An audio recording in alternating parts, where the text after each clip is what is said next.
Bonjour et bienvenue dans Very Good Vibes, l'émission de tous les business leaders. Chaque lundi, on vous apporte votre dose d'inspiration positive.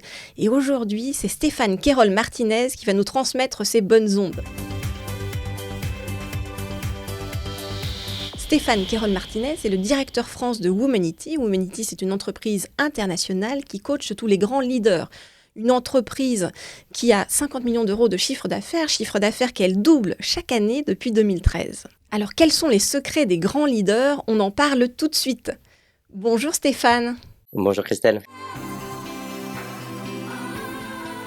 Vous accompagnez les grands dirigeants et les leaders de grosses entreprises comme PSA, Vuitton, EDF, Total, Nike et bien d'autres.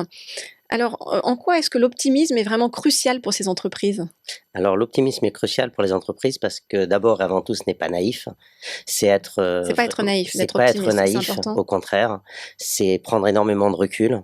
C'est avoir une capacité de créer de bonnes vibrations, de créer du leadership dans l'entreprise. De l'espoir finalement. De l'espoir, du sens, donner du sens, redonner du sens aux personnes quand elles viennent travailler. Donc c'est essentiel, aujourd'hui c'est même crucial pour pouvoir travailler dans un environnement de qualité. C'est un peu ce que font les sportifs quand ils se construisent leur mental de champion au final. Absolument. Test and learn. C'est test and learn, c'est aussi d'ailleurs une des démarches que l'on met en place chez Womanity avec Jean-Christophe Canticello, cette démarche de l'esprit champion. Donc arriver le matin et avoir envie vraiment de se dépasser, donc comprendre déjà pourquoi on le fait, et en fait créer sa propre motivation. Pour les entrepreneurs, on nous présente souvent quelles sont toutes les difficultés auxquelles on va être confronté. Ouais.